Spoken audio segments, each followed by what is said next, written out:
Panels. The most important interest of a parent is that their child lead a happy and fulfilling life.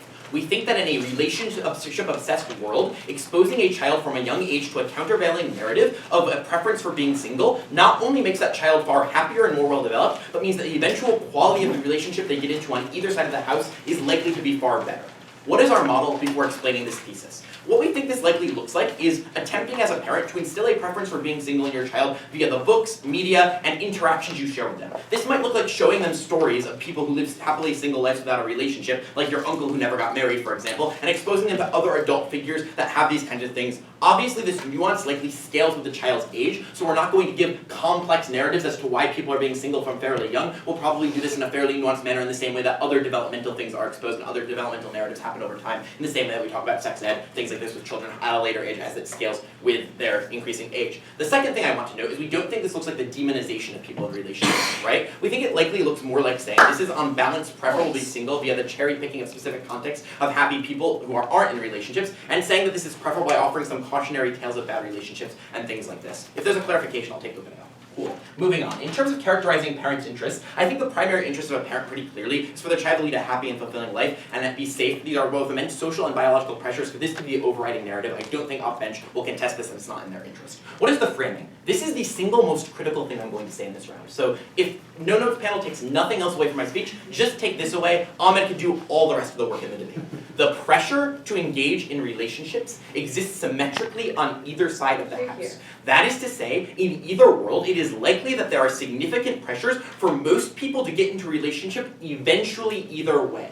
Why? These are immense biological factors. That is to say, intimacy feels good in a way that is distinct from a hookup. That is to say, that being in a relationship with someone and being cuddled and having your head scratched feels qualitatively different than hooking up with someone and engaging in transactional sex. Secondly, social factors. Rom-coms and so on and other media narratives demonstrate relationships as desirable. It's saturated on social media with celebrity couples and stories offering countless stories about different people and their relationships. But thirdly, friend groups exist and associate relationships as something to be important. This means that it is likely in schools you are exposed to this narrative and pieces outside the parents' direct sphere of influence. And note crucially that all these factors scale with age. Most people end up in a relationship because eventually it makes sense to pool your incomes and put a down payment on a home. So when you become far older and you get closer to my age, you start thinking more seriously about what a long-term committed relationship looks like, and the pressure becomes more exponentially important, especially as your biological urge to reproduce becomes stronger. All of these things mean that in either world, there is likely a beginning pressure and an increasing pressure over time for people to get into relationships eventually on either side. The question then in this debate is when they get into relationships, how do they do it, and is the quality of that eventual relationship better?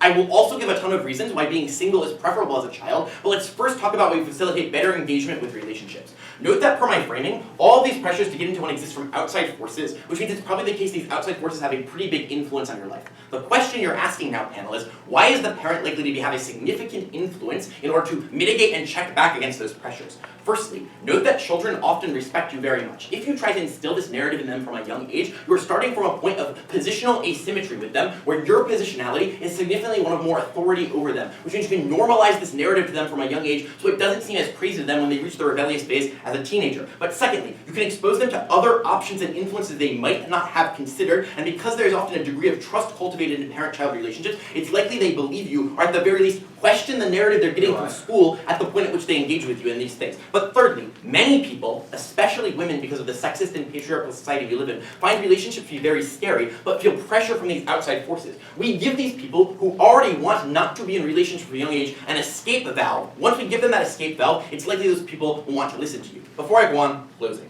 Why do you have to teach people to be single in order to be careful in relationships? I'm going to give the comparative. You can't why you can't teach the other narrative very, very soon. What does this mean? The thesis of all these subclaims is it creates a higher bar to enter a relationship, right? Note that we don't need to win and say every person waits to get into a relationship until they're 40 in order to win the debate. All we have to win in order to prove this claim is that this narrative instills a questioning about whether or not it is the right time to get into a relationship at every point in your life because it is a narrative you are raised in from a young age. What does this do? The first thing it does is it means you're more likely as a child child at the individual level to opt into relationships more slowly. This means you are likely to pick and choose partners with a greater degree of discriminatory latitude because you no longer feel that it is instrumental to you to be in a relationship, but rather want to derive certain meaning from that relationship. So you feel less pressure to commit early, especially at a young age. But secondly, you have access to a diversity of narratives. We lack epistemic access to the individual child's preferences. It is possible that some children mature faster and more readily than others, and others don't. It is possible that some people are very afraid of relationships, and others are not. Insofar as that is true, exposure to a diversity of narratives gives children the optimal balance of being able to pick and choose from different narratives about relationships that exist in society. So in terms of affording the child maximal agency, we are better on our side. The third thing I want to note is for children who are bad at boundary regulation, it gives them an opt-out of that boundary regulation, so they're able to develop and mature far faster. What is the comparative? Before I explain that opening.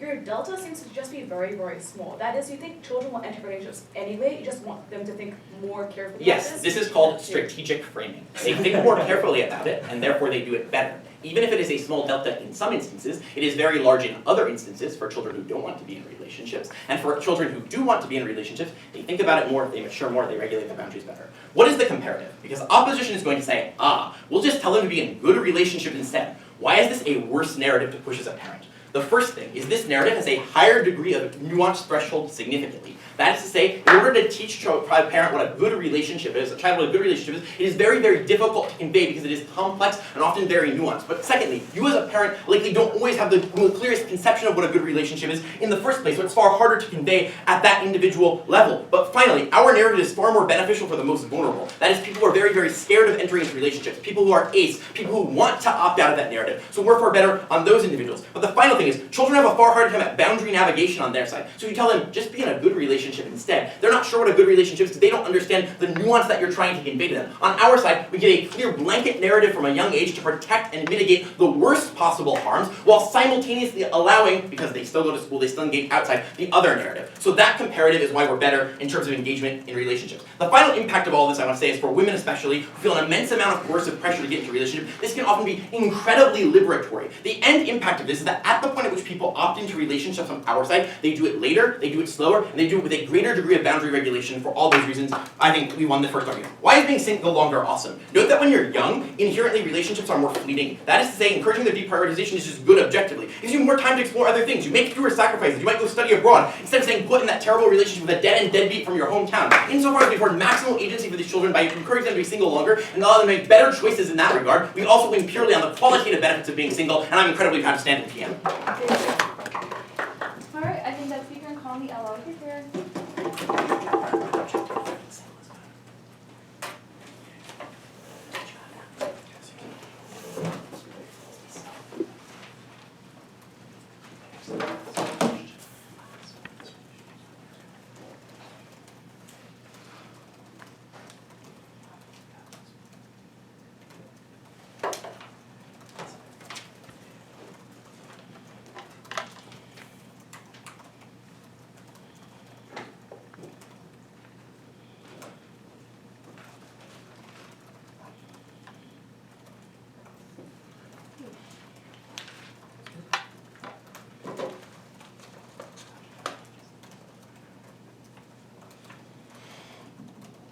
The problem with government's case is pretty clear. You maybe think a little bit more about getting into a relationship, but once you're there, you've disappointed your parents, and you don't have any of the people to turn to talk to about your relationship, none of the experience or feelings or knowledge of how to navigate that relationship, and none of the according agency that you get in the world of opposition. I'll do two things. First, ref of all their case, actually I'll do frame first, and then an argument about why if you succeed, being single is just not that good, and second, why in the vast majority of cases where you fail, this is quite bad. In terms of frame, our case is that we're not just going to accept the full-on existence of the narratives they say are so harmful. We think that instead, parents should seek to understand their children, talk to them, get to know what they want, what they're comfortable with, and have these conversations so they can figure out what is best for their child. And notice, this is really consistent with the direction of parenting. We live in a society where lots of relationship structures are available to people. You have a fair degree of choice over what type of relationship you enter and over the type of person you love. Because the parent-child relationship is shifting toward a progressive one that acknowledges children's likes and dislikes. My brother is literally raising a baby right now, and the parenting books that he reads say things like, don't say no to your child because they'll be like very negative as a result, and it'll like lead them to be pessimistic, for example. Is it true that we should prevent children from having sex, for example, at a young age? Probably. But should we tell them that, should we never talk to them about sex as a result? Should we tell them sex is quite evil? Probably not. This doesn't seem to lead to any of the good things they want. In terms of ref, one, their narrative cannot be so soft. If they suggest that there are an overwhelming extent of other societal narratives that force you into a relationship, then in order to get any of their side benefits, they need to support a much stricter one, saying single is actively good and being in a relationship is actively bad.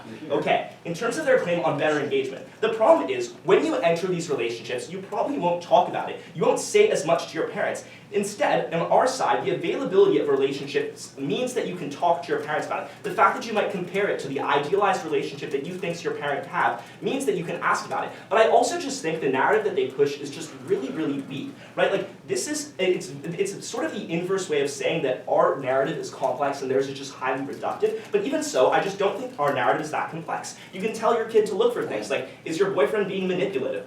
When you're with your girlfriend, do you feel comfortable expressing yourself? These are basic questions that you can tell them to be thinking about that makes the relationship better. I wish I could weigh their last argument, but it's just like, it's contingent off of like not being in a relationship at some point, and they never tell you how early or when. Like, weighing that is just unclear. Okay.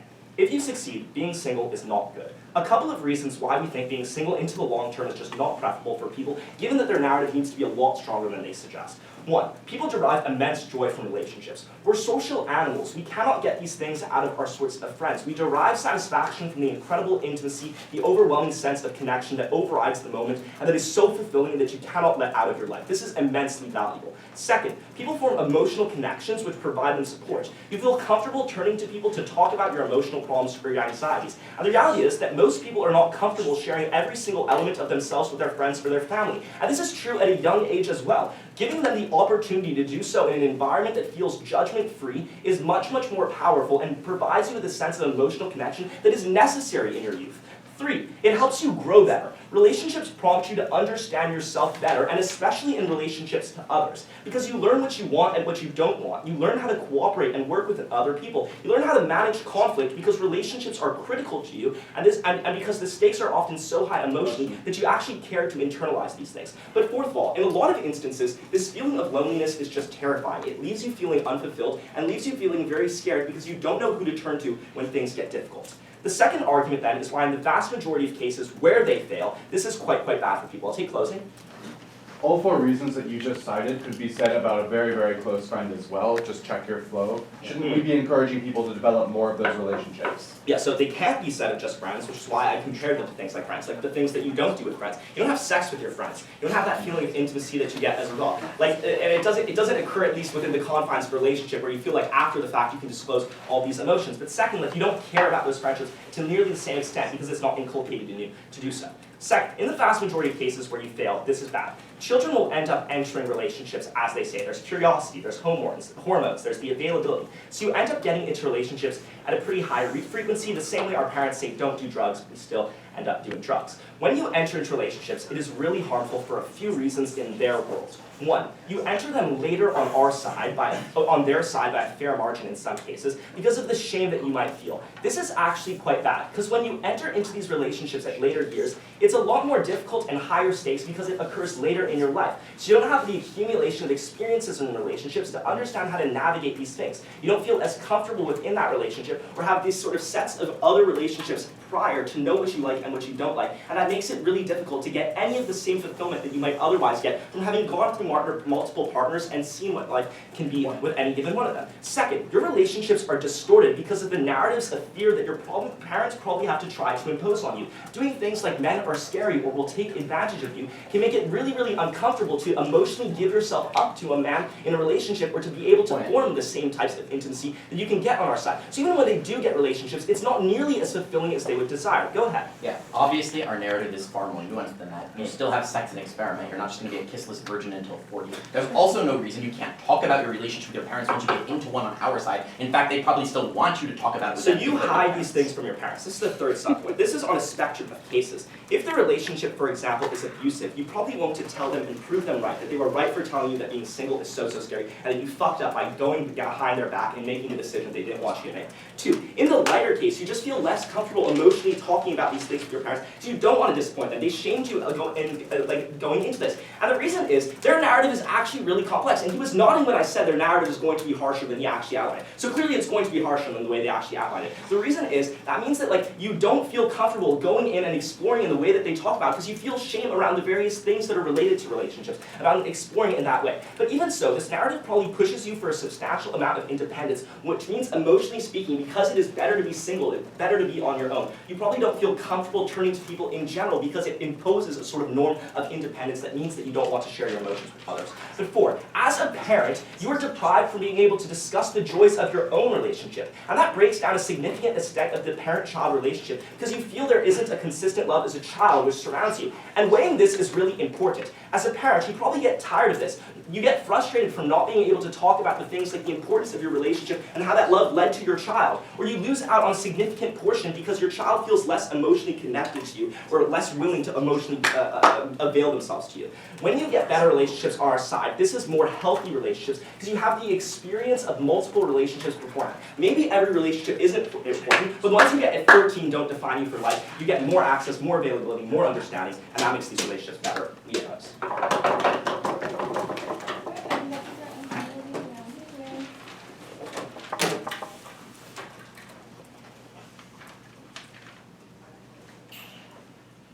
Everybody ready?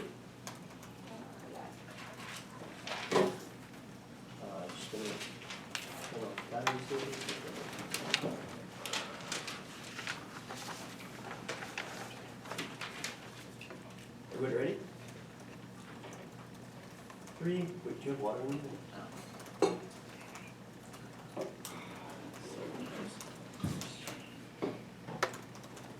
3, 2, 1. It's time we stop telling our children to find their other half. They are not a half, they are a whole and should spend time investing in that whole. The framing for this round is simple. Relationships are valuable and will be an important part of life, but the way we approach them and engage with them changes their quality substantially. We say, don't fill someone else's cup, fill up your own first, and let someone else fall in love with the overflow. But that has to happen when you only focus on yourself first. Now, I want to be very clear on the first part of my engagement with O, on the mutual exclusivity of learning mechanisms. One note, there are lots of ways to learn how to be in a good relationship and what a good relationship means for all of the reasons Matt tells you. Yes, there are overarching mechanisms like rom-coms and stuff, but there are also nuanced things that exist. For example, articles, observing loved ones and friends, debates online about it, conversations with friends, fucking guidance counselors, right, that you can talk to. In other words, there's a plethora of ways that exist outside of parents that can guide you into that relationship. But secondarily, note that these are a variety of choices that provide different perspectives that can align with your experiences. But thirdly, and this engages directly with them, if parents are progressive like they say, they will accommodate their children's failure and say, we're open to talk to you if you don't listen to us. If they love their kid, they will tell their kid to be open to them. Ask questions, allow disagreements, but yes, try to push back on them, but never say, I will never love you or I will never accept that you defied my orders. Like, these aren't helicopter parents, and we have the fiat to say we won't be that. Now then they say, but kids will want to hide it, right? You don't admit to your parents that they were right or you didn't listen to them. This then nukes all of their fucking impacts. If that's the case, you want to hide when you enter a shitty relationship because you didn't listen to your parents' advice either on their side. Because, you know, dad was right that you shouldn't trust the high school football player that was like, you know, actually after you for your body, not because you made like good songs and you like the same interests as him. So it's probably likely that there's not any mutual exclusivity on that ground. What is the comparative? There is no way to learn what you want as an individual and what your preferences are except through your own individualistic exploration where there's an emphasis on learning what you want. And this is where I'm going to be incredibly direct.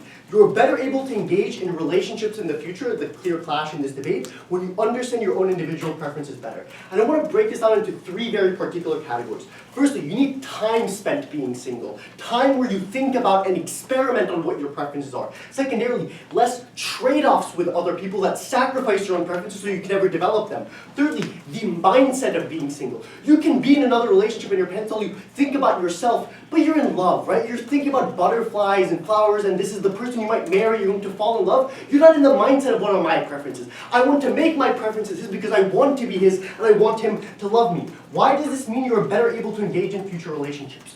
1, you know what trade-offs and boundaries are the most important for you. Those can never be taught to you because you must decide and learn and experiment them yourself. Secondarily, you know what you want out of a relationship and where you want that relationship to otherwise go based on your other preferences. So it's not just what do I want as an individual, what are my career goals, where do I want to go to college, what sacrifices do I want to make, that I want to make sure somebody else doesn't take that away from me. Because note the complexity of relationships. You love someone else, but you must love yourself and you must align those interests together, but that optimal alignment cannot happen if you do not fill in the other half of that equation. How does this engage with the comparative of teaching them to be better relationships on up? But I'll take back up Dan and Kawhi first. Yeah, quick. How do you raise your child to prefer being single, given just showing happy instances of single people is definitely not enough? We tell them, well, we selectively teach or we selectively provide the best case scenarios of when it's single. We tell them all of the advantages of being single, all of the trade-offs that otherwise are made by society, and overinflating the trade-offs that are otherwise made when you're in a relationship. See, all of Matt's mechanisms. We give them an overarching mechanism and incentive that they don't get otherwise from society to create a balance. Now, how does this engage with the comparative of teaching them to be in relationships properly or not? The only way to truly know your interests is to make active trade-offs and exist as an individual. And secondly, the only way to have a check-back mechanism against whether you should enter a relationship or not only exists on our side. But thirdly, why does their comparative not work?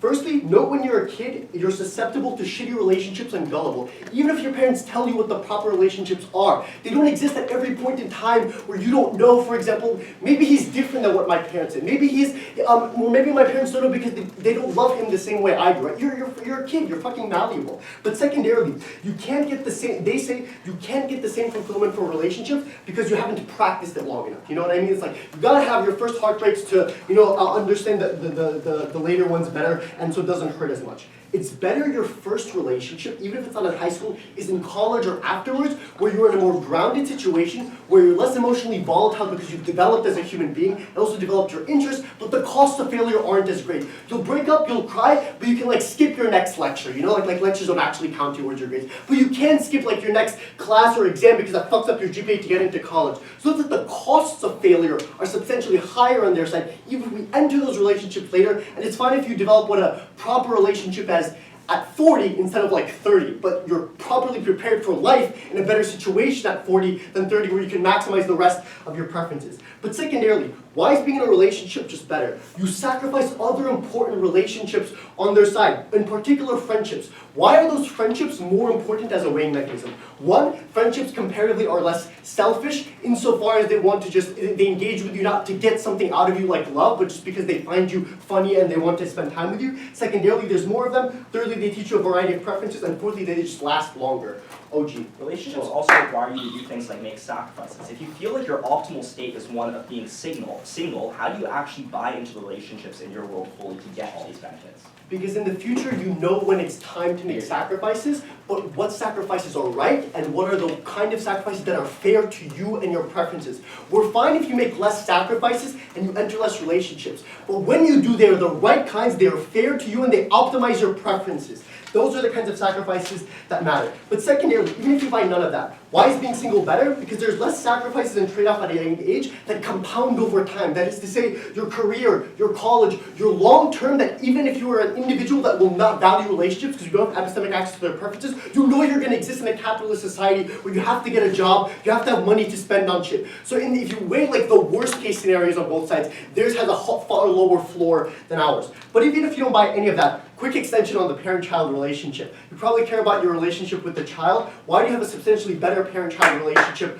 on our side with your kid? There's far less of a time trade-off. When they're in a relationship, they overextend and spend most of their time with their young love. The comparative is they might be busy on our side, but those relationships seem less important to the child in terms of the relationship to the parent. So if you care about spending time with your kid outside of any of this, you probably spend more time with them when they're not busy riding Jake's motorcycle on the way to the college football game. Never been prouder to propose. Alright, next speaker and call me Bella. Over here.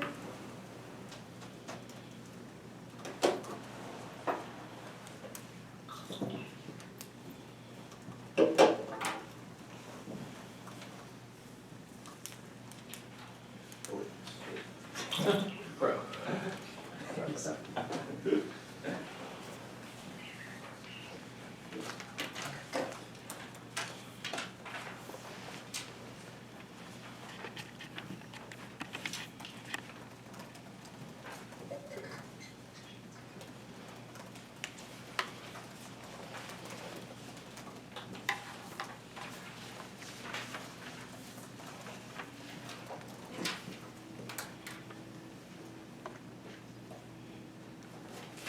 I think OG is only willing to debate in the absolute best case scenario for their side, where they tell you that parents not only know what's best for the child, but also is able to communicate that in a patient, loving way.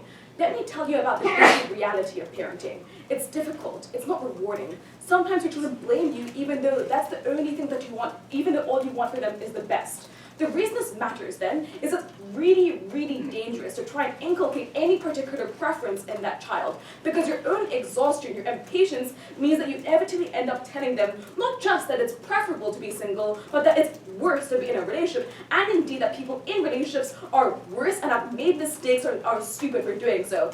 They're shaking their head right now because they're thinking, but isn't this symmetric to what we want to tell you? No, because Isaac's made you very, very clear from the get-go that our priority is to be supportive of the child unconditionally, to tell you that there's a variety of different ways people can be happy in different relationship structures. Obviously not said that way. Obviously you point at a single person who's happy, you point at a poly person who's happy, you point at people in relationships who are happy, and you tell them that we just want you to be happy, we want you to do whatever you want, and we want you to listen to how you feel. And this is the context in which no matter how tired and cranky you are, you don't say, shut the fuck up, I don't want to listen to you. You just tell them you should just think about yourself as opposed to getting frustrated at that child. So for those reasons, I think that they do really have to defend the worst case scenario in which parents do end up snapping, just because children are irritating, right? They keep asking you why? And if you've come back from a 12-hour work day, you don't have the patience to sit there now and explain and remind them that you love them, and all they're telling you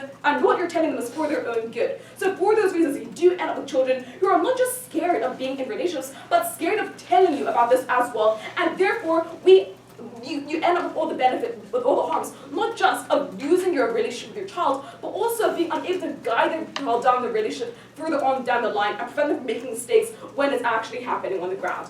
Okay, two clashes. The first is on why, actually I'll take the POI now. If a parent is bad at communicating nuance with a child in snaps, that is not mutually exclusive. The difference is a blanket narrative that says it's better to be single is easier to understand than a complicated narrative you have to convey on your side that raises far more questions and creates more of the problems you're attempting to stymie. I believe I did respond to this to some extent already, but I'll go into this in more detail later.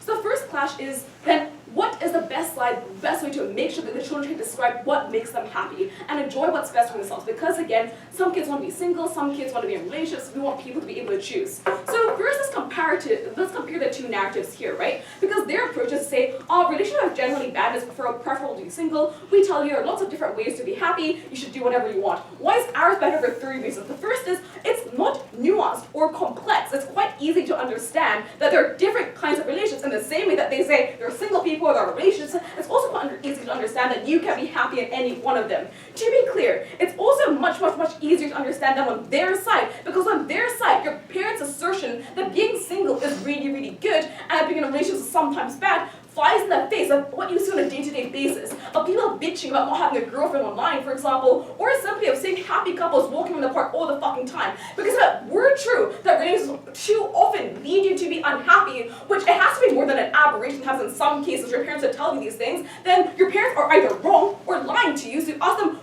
how do you justify the real world to me, for example? The second thing is, they have a really weird and debate-led conception of how narratives work, in that they think that you have a counterbalancing narrative, and narratives exist on a sliding scale, and if you insert more singledom, then your child shifts to the right. Like, this is not true. What is instead more often true is people operate by having an understanding of the world that can swap in and out. So for example, if my parent tells me that being single is quite good, and I see lots of things that contradict the things they've said to me, then I think that an alternative reality that is mutually exclusive with what my parents are saying is true instead. That's really, really dangerous because at the point at which a child thinks the parent is lying to them, they not only throw out the idea that being single is good, but they throw a whole baby with the bathwater as well, and they fail to think about the need to be careful in relationships as well. It's much, much better then to go on our side where we don't have any facts that contradict with other narratives that they might see on a day-to-day basis. The final thing, though, is their entire case falls completely flat at the point at which you exit a society that inundates you with the idea that relationships are good.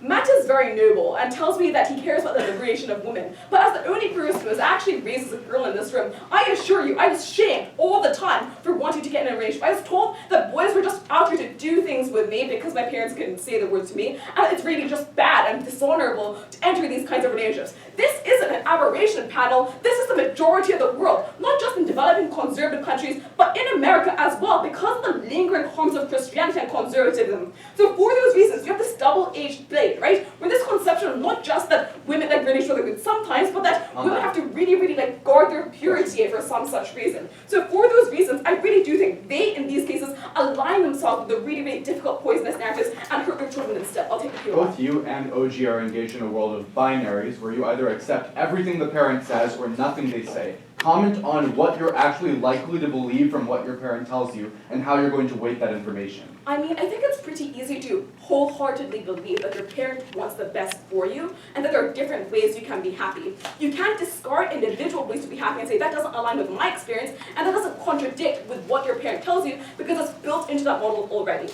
The second then is comparing the actions here, right? Because they think that you have to think carefully about this. The issue is they themselves say that you want to enter relationships, but that means that you don't voluntarily enter a relationship you think is bad, so you discard the notion that it's good to just enter relationships carefully. It's much better on our side because we set a bar that relationships are good, but it's only because they're beautiful, that they're really, really amazing, which then means that you measure your experiences up against that high bar and are actually more likely to be selective about the relationships you have. But second of all, let's compare it to their claim about internet resources, right? And why personal experience of having been in a relationship is actually better.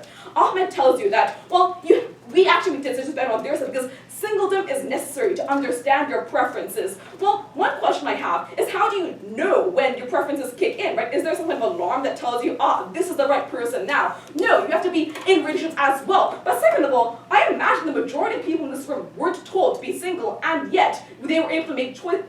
And the reason for this is children spend the majority of their time being single, and the important thing then is that you also understand those preferences on either side. Their criticism is of misogyny. The claim that you are not whole until your relationship, that your friends are less important than everything else. These are already becoming out of fashion because the advent of even Disney movies, like Elsa's movie, I don't know, but basically there's a positive trend that means that their issues are no longer relevant, happy to oppose.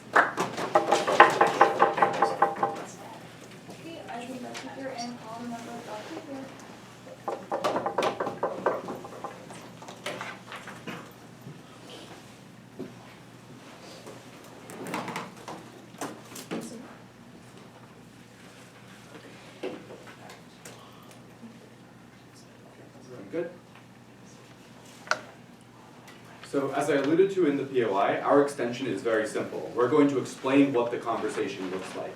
Note, in the top half, there is a huge gap in analysis in terms of what the child is actually likely to internalize from these conversations. There needs to be a discussion about what the child would accept, how they weight that relative to other information they're given from media, from their friends, from other people they're in relationships with, and why the specific takeaways that they get from these conversations from both OG and then from the counterfactual raised by OO are likely to be relatively better or worse. We are going to fill that gap. OG ran the very stock warrant of other narratives exist, and so this is a counterweight to things that are generally bad, but I think that XK was correct to point out that they basically just used a sliding scale and said that you'll move from the far right to the center right, and that is something that is good. The first thing I want to discuss here is both teams seem to agree that a good relationship is a good thing in the long term. Nobody took the radical stance of we should just not have monogamy in this debate, at least not for most people. What I'm first going to raise is how do we get to a conception of what a good relationship relationship is that something that you're likely to accomplish fully through a discussion with your parent, engaging directly with the alternative raised by OO?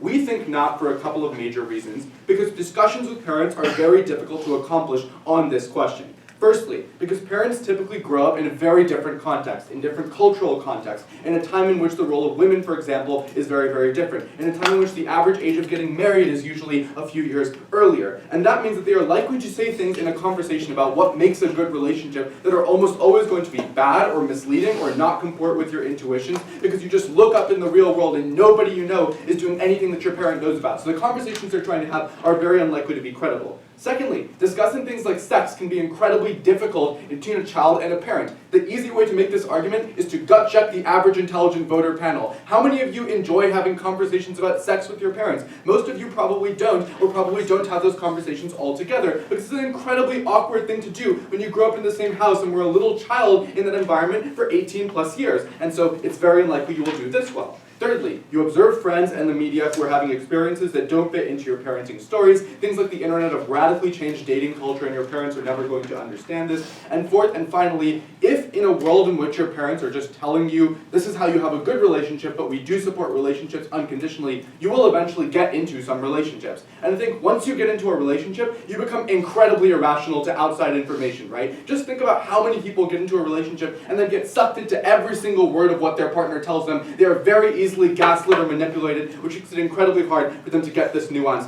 done. So, how do you actually accomplish learning what a good relationship is? We think it's a completely different thing. It's primarily lived experience. Having lots of different shorter-term relationships is something good. Having shorter relationships that are often not open can be something that is good. Having conversations with your peers in the same kind of experiences is also helpful perspective. And finally, learning how to exist on your own as a single person is pretty good, right? Because you get better information about what you want, what you care about, and therefore you have a better idea of what kind of gap you want somebody else to fill in your life.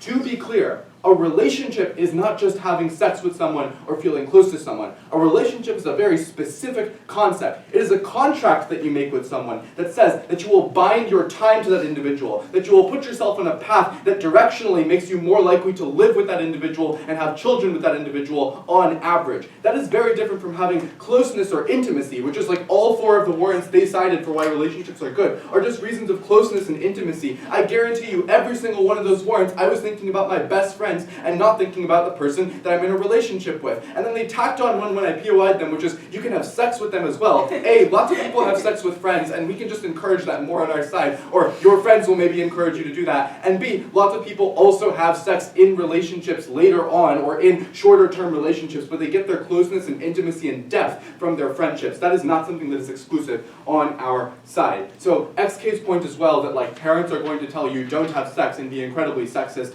Yes, there are some parents that regrettably feel this way, but those parents are saying this on either side of the house because their problem is not with relationships in the way that I've defined it, their problem is with sex, period. And so those parents are far above the threshold of this debate, right? We are talking about the narrow concept of do you hook yourself to someone up? So, when your parent says do not enter a relationship as we have defined it, what are they likely to focus on and what will you likely internalize? I think parents have unique credibility in two key respects. The first respect is on matters of financial discipline. You are more likely to care about what your parent says when it comes to finances because they're the only adult who actually opens up their finances to you, who you have seen do the work of providing for a family, who you have seen the struggles over your entire lifetime of making bills work, of getting to work every single day while also dropping the kids off to school. And so you know that in order to get a similar quality of life to what you had when you were a child, you probably do want to be listening to their advice. So when parents have this conversation, kids will often listen to advice about how they should wait longer in their career, for example, to get to a promotion or to get to a position of financial security so that when they do enter into a relationship, for example, they will have more leverage in that relationship. They'll have more of a choice over where they choose to live. That they shouldn't, for example, at the age of 23, right out of college, go and follow their boyfriend across the country to take the job in Los Angeles instead of taking a better job in New York City. These kinds of things parents do have lots of credibility around, and we think that it's good for kids to internalize this for a couple of reasons. A, is that finding yourself, keeping up with your friendships, just having a good life does take a lot of time and money, and so having those resources is often helpful. Quickly, I'll take opening. Giving your child advice once they're an adult isn't inculcating a preference to be single. You must start that when you're a little child, and that involves telling them relationships are bad. So yes, you will start it as a little child and tell them that they should be single. You don't have to say relationships are bad, you have to say being single is good, that prioritizing your career, that having dreams and goals and aspirations is good, and getting into a relationship can trade off with that. And the second reason why money is good is that you have leverage in your relationship, as I've already explained, which means that when you do get into a relationship, you have more choice, you're less likely to end up in abusive situations, etc. I think the second area where parents have credibility is on issues of having children. So for example, mothers communicating with their daughters about what the process of having a child is like, the trade-offs that are involved with it, how your body fundamentally changes, how the things you can do fundamentally change, the way people view you fundamentally changes. That's probably the only person who has that kind of perspective that will open up to a daughter. And I think having those conversations can also be helpful for people delaying the choice to have a child, and therefore having more of an opportunity to find themselves, to maintain their other intimate relationships, and also to have that kind of security. We think that as people learn more about their trade-offs, they are more likely to find ways to navigate them. So that is, on average, we would expect that this will lead to people delaying committed long-term relationships, things that approximate marriage. But even if they don't, they now clearly understand the trade-offs involved and what the threshold would be for them to get over that trade-off. So that is, okay, I know that if I've saved up X amount of money, then I know that I have what I need to have the life that I want, and I can move on to moving in with someone or pursuing having a child. That is something that means that when you do get to a relationship, it'll be of a higher quality. But note that the way in which the relationship is high quality is also determined by lots of other people, lots of other factors. We bridge that gap on our side. We are exceptionally proud to propose. I think the speaker and call member of Oxford.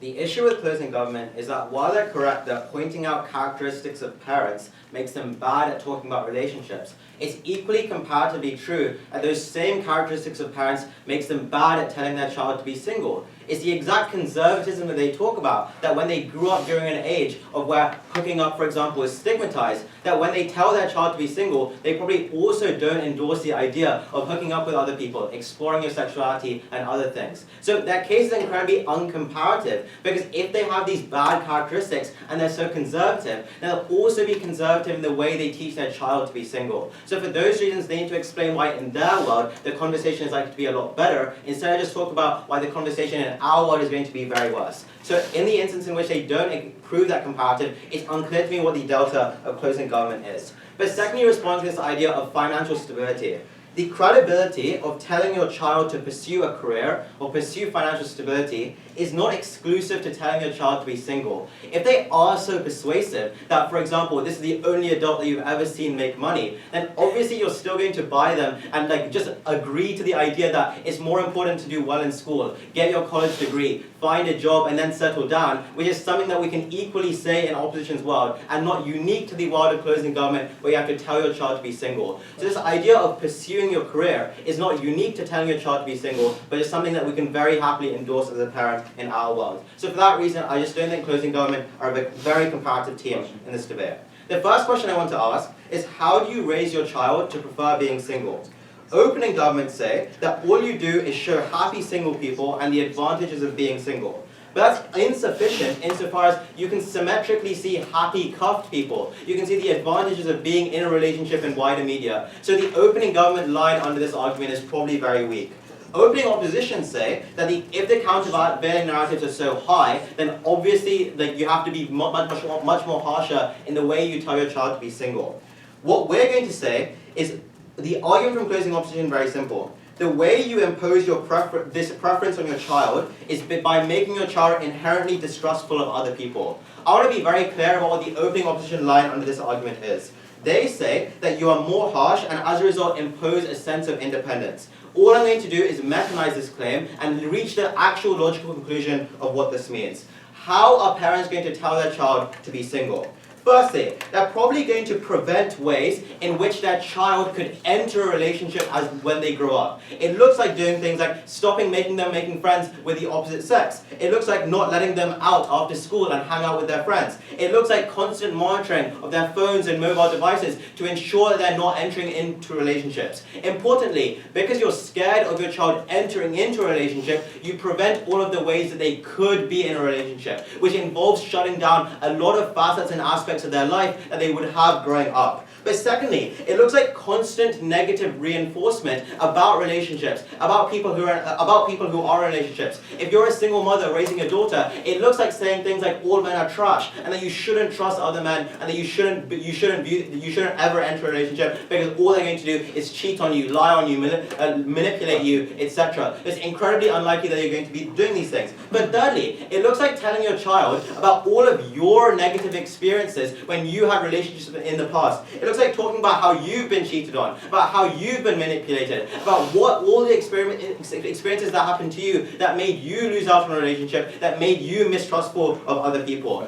What are the outcomes of all these ways in which you tell your child to be single? The first is that, for example, if you get caught as a child in a relationship, then the outcome and fallout from your parents is going to be especially bad. It looks like, for example, them taking away your phone, not letting you go to, like, for example, after-school activities. It just looks like a huge fallout with your parents, especially in, like, if your parents aren't white. Then obviously the fallout with your parents is going to be super harsh and something that opening opposition don't ever grapple with. But the more important conclusion of this argument is that the way in which you wire your child's brain to interact with other people is basically to tell them, do not trust anyone, be inherently mistrustful of everyone you meet. And this is how we beat both government teams. What we tell people, and how they're winning, is that you can at least develop connections with friends and intimate connections in this way. But the issue is, when this inherent mistrust that you build into your child spills over to every single person that you meet, that's when they lose their capacity to make friends. That's when they lose their capacity to just develop deep connections with people,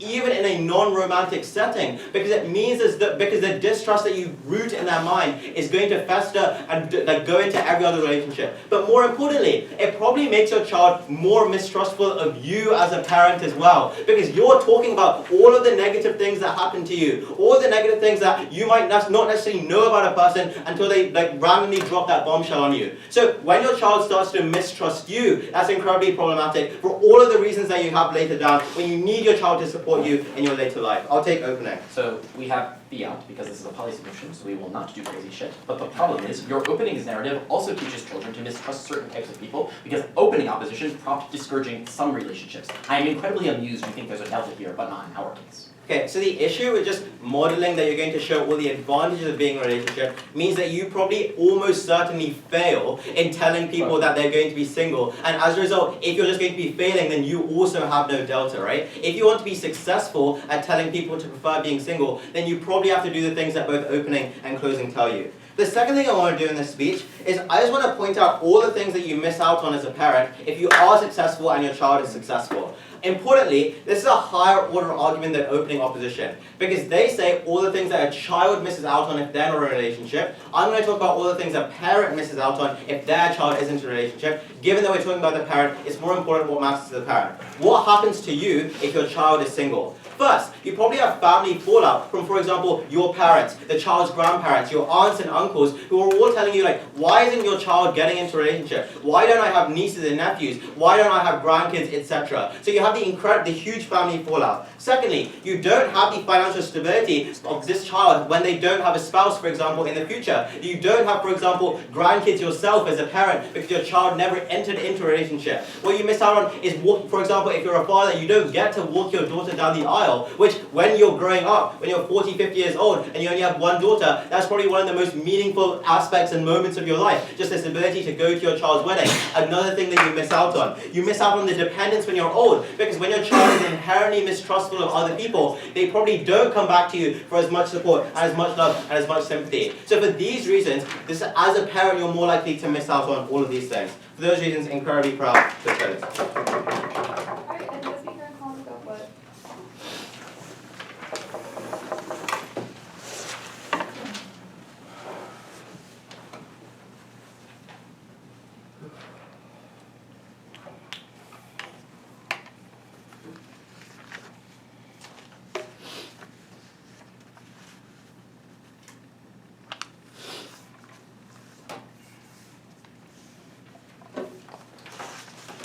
Devesh won this debate when he was the only person in this room to describe what a relationship actually was. So I'm going to address this debate from two perspectives. Firstly, the question of what a relationship actually is, and secondly, what we think the conversation with your children is likely going to play out as. Firstly then, what do we think a relationship is? Because I think the mischaracterization from opposition bench in this debate, and some implicit exception of this mischaracterization from opening government, is the fact that they seem to conceptualize a relationship as something that is purely just a emotional bond with another individual, a perhaps sexual bond with another individual. But what they fail to address is the fact that a concept of a relationship is rooted in marriage. It is an idea that you have special obligations of trust and connection and dependency on an individual that is completely outside and specifically differentiated from any normal relationship you could have with a friend or with a family member. The reason why this is then so important is because all of the impacts that opposition bench actually wants you to obtain from having good and healthy relationships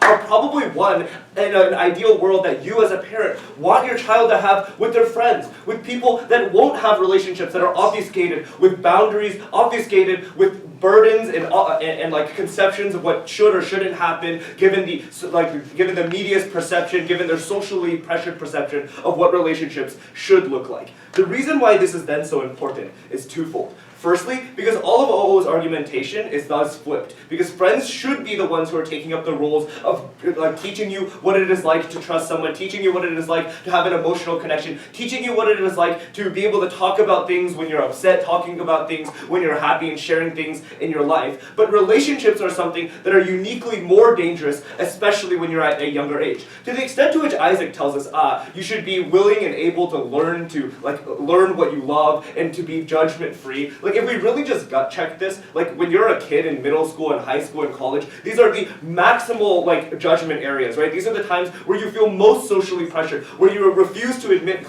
your identity, you refuse to admit who you love because you're so afraid of judgment. I would say that the actual time where you're able to learn what you love in a judgment-free zone tends to be adulthood, when not only do you actually know what you like because you've actually had the time to develop your own individual interests, but you also tend to be in a sphere in which other people have also developed their own interests, and thus you can actually find people who have symmetric interests, but you're also in an environment in which people have normalized and accepted the idea that you can be yourself. The second thing I want to talk about then is what we think this conversation actually looks like, because I think Devesh gave you a lot of really good material that goes pretty much completely dropped from closing opposition, right? I think the first thing that he tells you is the actual difficulty of having a conversation about relationships, because I don't think anyone actually gives a good characterization of what this conversation is supposed to look like. Unlike what I think is the presumed discussion coming from opening half, this discussion is not going to be one where you just implicitly drop huge bombs about how why relationships are horrible and every single one of them needs to be mistrustful. In fact, on government side, you can even tell them that relationships are great and that they are something that you should strive for in the future.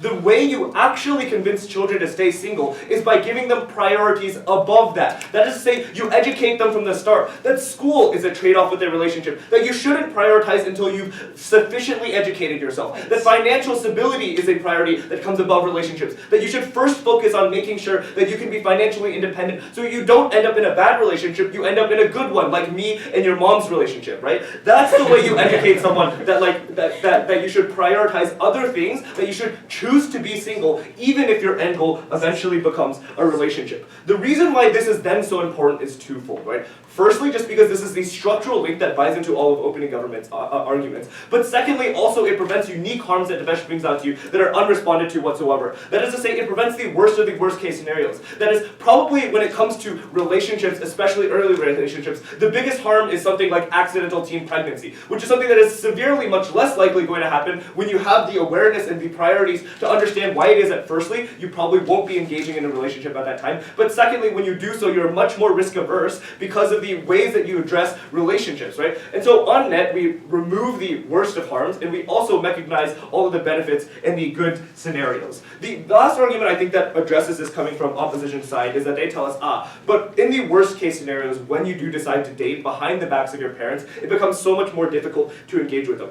The reason why this is not true is twofold. The first thing that I want to point out is all of their analysis about not having abusive or controlling relationships with your parents are probably symmetric, right? Controlling parents, especially the ones who have a bad mindset opposite towards parenting who only want to vicariously experience their own imagination through their child tend to already be abusive in many, many other areas. For example, they might just be stalking your phone because they care too much about your safety or don't want you to hang out with the wrong friends. And so to the extent to which they're obsessively controlling, they're probably going to be so on either side of the house. But the second and more important thing to note here is that our message is actually reconcilable with you having a relationship. And the reason why this is important is because you can tell your parents, yes, I understood the messages that you taught me. Finances and education are important, but because I'm smart, I can take advantage of this and I can balance that with a relationship. Whereas your advice about what a good and perfect relationship is irreconcilable with the idea of them going on and dating someone that maybe doesn't match the image of a perfect potential partner into the future. I'll take it over. Our claim was not about abusive parents. It was that in the majority of cases where circumstances are outside of your control, you end up spreading this narrative in a way that hurts your child and makes it difficult for them to enter relationships. Yes. I understand that you say that there can be communication issues. What I'm telling you is that these messages are probably not only easier to develop because you don't actually have to talk about relationships at all. You just have to over-prioritize the experiences that are associated with education and finances, but you also can reconcile them much better because eventually when they enter the relationship, it becomes easier for you to start then a conversation about relationships that is reconcilable with your previous messages about what are more important than relationships. The last thing then is closing opposition gives us an even more grim depiction of what a basically surveillance state parent would then look like. I would just say that in these circumstances, these parents are probably going to impose on you in many other ways in many other fields, and I would say that on net in general, I think for the purposes of this debate, we have to kind of assume that this parenting is going to be somewhat reasonable, and in every instance in which it's going to be bad, it's probably going to be worse on your side for the very same reasons why Devesh told you. It is inherently more difficult to talk about discussions of sex and discussions of relationships with your parents. These are inherently uncomfortable topics, especially given the fact that most parents try to isolate relationships and sex from their children, even though that they are in a relationship, which tends to be a topic that they avoid to have and then thus have to have later on, which makes it structurally more difficult. All this said, what basically we think closing government brings to you in this debate is the actual mechanization as to why relationships are likely going to be better, but even in the cases where they don't happen, you prioritize things that matter much more. I'm very proud to propose.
I'll start with CG. Their first claim is that your capacity to discuss specifically relationships is weakened relative being single. Several responses. One, as OO explicitly sets up, it's likely that norms are developing over time, meaning that they can reasonably counterprop that you would have these direct discussions about what these relationships are going to look like.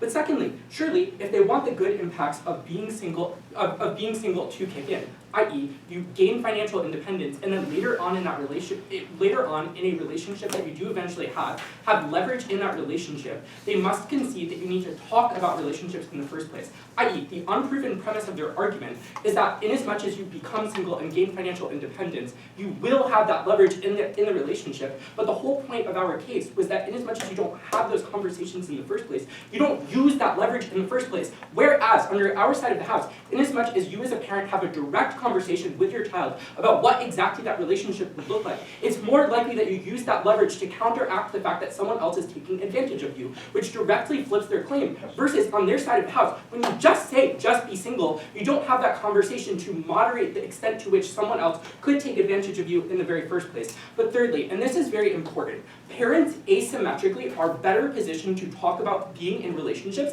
than talking about being single. One, because they have incentives to specifically research what a good relationship would look like. So even if there is some degree of a generational gap, you have conversations with other people, parents who, by the way, are disproportionately teaching children that they should be single in the very first place. But more importantly, other people within your family are also emphasizing that it's important to be in a relationship. And the reason that you know this is true is because of OG's own argument. I.e., OG explicitly concedes that there are very strong countervailing narratives which say that you should be in a relationship. What that then means is that the access to information that you have as a parent about being in a relationship is much, much larger than the access you as a parent have to being single and how to lead a good life while being single. So what that then means is that you can have conversations with other parents and sort of crowdsource those conversations and sort of wordings that you're going to use with your child about what a good relationship actually looks like. So what this then means is that you are asymmetrically better positioned to give good advice about what it means to be in a relationship versus being single, which flips their argument. So even if a generational gap exists on either side of the debate, inasmuch as you are better equipped to give advice about what being in a relationship looks like, we are better able to resolve that generational gap, which breaks the deadlock. Secondly, CG claims that you can focus more on your finances and then that's going to be good. One, you're probably not discussing finances in particular, and lots of the other claims that they talk about, i.e. having children, when your child is so particularly young, so unclear why their extension is particularly unique.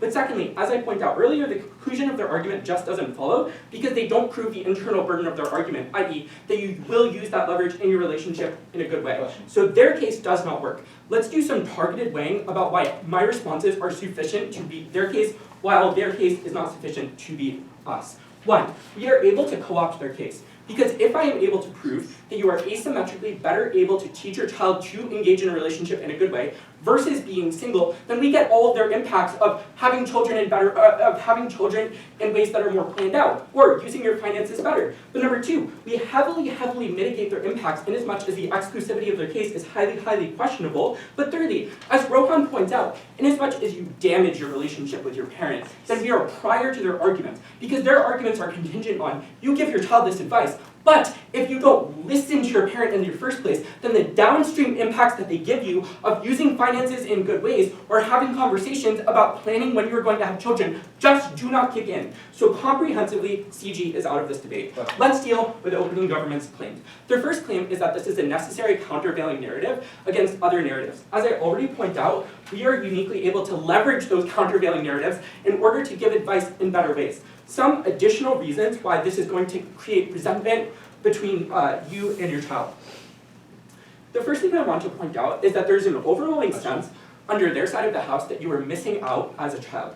Why? Because you talk to your other friends who also are having conversations with their parents where they're saying, me and my parents had a conversation about what it looks like to be in a relationship because, as GovBench must concede, this is a dominant overwhelming norm. But number two, you go to your relatives who are also likely older, who likely also emphasize things like the importance of being in a relationship. So what that then means is that there's likely conflicting information. And notably, this is a much clearer mechanism than the mechanism we get from OO. Because the main mechanism we get from OO is just a broad sense of missing out, or that your parent eventually snaps at you. But this is a more direct mechanism. Why? Because it's not just about nebulous alternative sources of media, but it's about other people in your life, like your grandparents, your aunts and uncles, who you do deeply trust, and them giving you conflicting information. So what that then means is that that is the controlling mechanism for feeling distrust between you and your parent in the very first place. So this is a more direct mechanism than opening opposition. Before I move on, OG.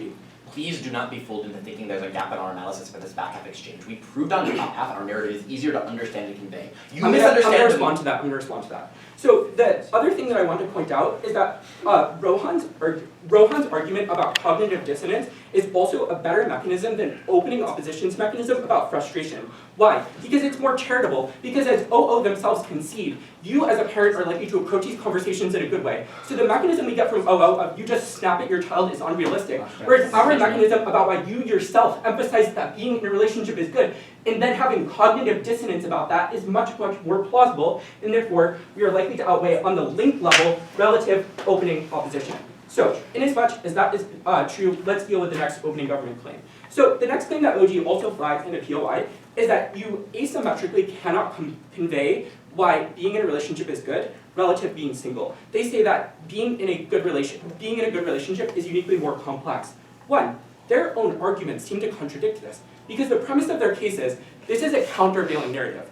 If this is true, surely being single and using this countervailing narrative is going to seem way more complex and way more otherworldly to your child. So that directly flips their mechanism. Whereas, if you use a narrative that aligns with what your child is hearing everywhere else, it's more likely that that particular narrative is going to seem less complex and otherworldly. But secondly, they say you don't know how to engage in a good relationship, but you do because you're in one. You had the child in the first place. You have lots of experience. So these mechanisms are just deeply, deeply debate land. So what does this do to top half? One, our responses to OG are more offensive than OO, because OO just assumes that your parent will have a conversation in a good way, or you snap at your child, whereas we explain why asymmetrically, the conversations you have between you and your child are just likely to be better and more informed. But number two, that downstream arguments that OG gives you just don't work if we question the premise of whether this relationship can be communicated in a good way. Very proud to oppose.